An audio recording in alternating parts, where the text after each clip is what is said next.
और बड़ी जानकारी दे दे आपको, संसद के विशेष सत्र का आज समापन होगा। बड़ी जानकारी दे दे, लोकसभा और राज्यसभा की कार्यवाही अनिश्चितकाल के लिए स्थगित होगी। बजट सत्र को विस्तारित कर 3 दिवसीय विशेष बैठक बुलाई गई थी। दोनों सदनों में विधायी कामकाज बिजनेस लिस्ट में शामिल है। संशोधित महिला आरक्षण विधेयक गिरने के बाद संसद में हंगामे के पूरे आसार।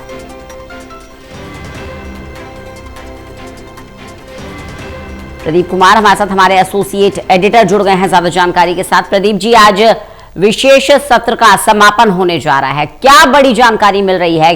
क्या कार्यवाही आज लोकसभा और राज्यसभा में देखने को मिल सकती है? देखिए, बिल्कुल काफी महत्वपूर्ण कार्रवाई होनी है, क्योंकि 3 दिवसीय जो विशेष सत्र बढ़ाया गया था, जो बजट सत्र का दूसरा चरण, और उसकी अवधि को आगे बढ़ा दिया गया था।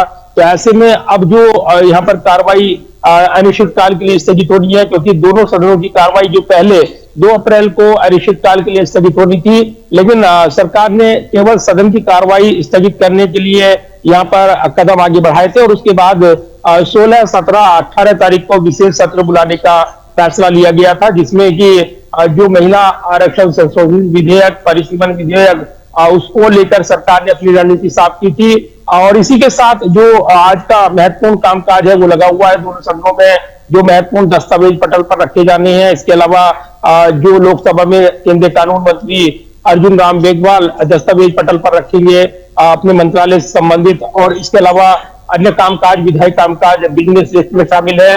दूसरी तरफ राज्यसभा में भी कई महत्वपूर्ण कामकाज बिजनेस लिस्ट में शामिल है, लेकिन चूंकि आज जो है सदन की कार्रवाई अनिश्चितकाल के लिए स्थगित हो जाएगी, तो ऐसे में कोई महत्वपूर्ण विधायी कामकाज वो हो पाएगा, इसकी गुंजाइश बेहद कम नजर आ रही है। तो फिलहाल नजरें लगी है 11 बजे सदन की कार्रवाई शुरू होगी, और सदन की कार्रवाई शुरू होने के बाद यहाँ पर अनिश्चितकाल के लिए सदन की कार्रवाई को स्थगित किया जाएगा, क्योंकि ये जो आखिरी दिन है आज का, ये काफी महत्वपूर्ण इसलिए भी क्योंकि बीते कल जो संविधान संशोधन विधेयक, महिला आरक्षण संशोधन विधेयक, परिसीमन विधेयक, वो लोकसभा में पारित नहीं हो पाए, और इसके बीच गतिरोध बना हुआ है। सत्ता पक्ष विपक्ष के बीच एक नया घमासान बनकर उभर रहा है। तो संसद परिसर में इसको लेकर यहाँ पर एक बड़ी राजनीतिक लड़ाई देखने को मिल सकती है।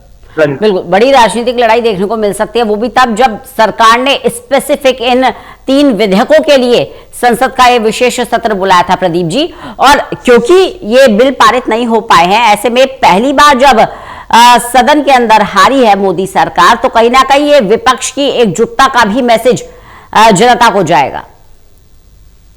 देखिए, बिल्कुल रंजना, ये पहली बार है जब केंद्र में मोदी सरकार किसी बिल पर उसको यहाँ पर वो पारित नहीं करा पाए, तो पहली हार आप कह सकते हैं सदन के अंदर उनकी हुई है।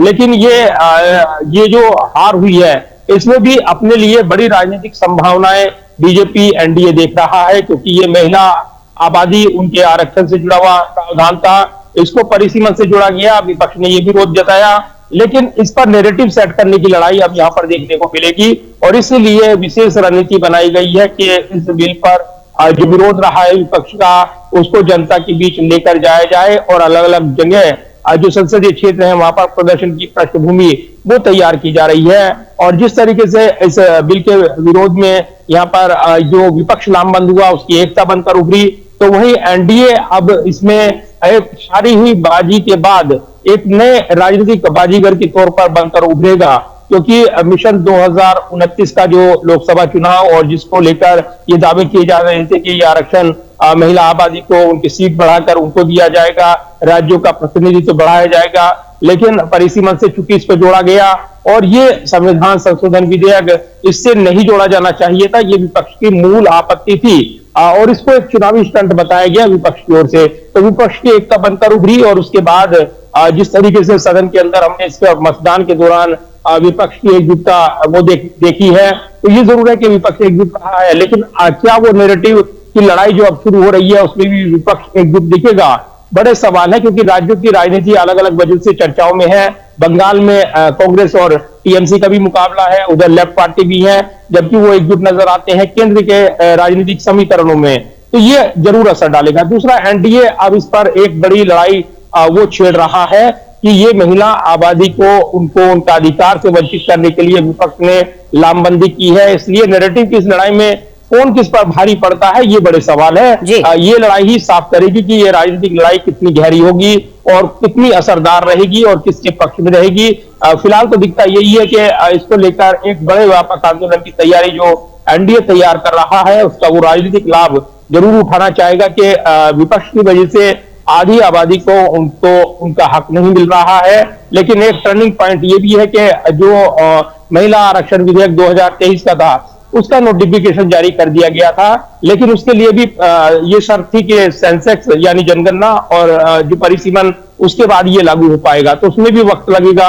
तो ऐसे में आप समझ सकते हैं कि इसको केवल महज राजनीतिक उद्देश्यों के लिए और चुनावी टाइमिंग से जोड़ते हुए विपक्ष ने ये आरोप लगाए हैं। लेकिन इसको लेकर अब जब राजनीतिक लड़ाई शुरू कर रहा है एनडीए, तो वो जरूर ये चाहेगा कि उसका राजनीतिक लाभ उसको मिले और इसीलिए ये बिल पारित हो जाता तो क्रेडिट मोदी सरकार को मिलता। अब बिल पारित नहीं हो पाया है तो ये विपक्ष जिम्मेदार है और उनके नेता जिम्मेदार है। इसको लेकर एक बड़े आंदोलन को तैयार करते हुए भी एनडीए अपनी राजनीतिक बढ़त आगे बढ़ाना चाहेगा और इसीलिए एक बड़ा आंदोलन अब देशव्यापी स्तर पर देखने को मिलेगा, ये जानकारी मिल रही है। बने रहिएगा प्रदीप जी, लगातार जानकारी लेते रहेंगे आपसे।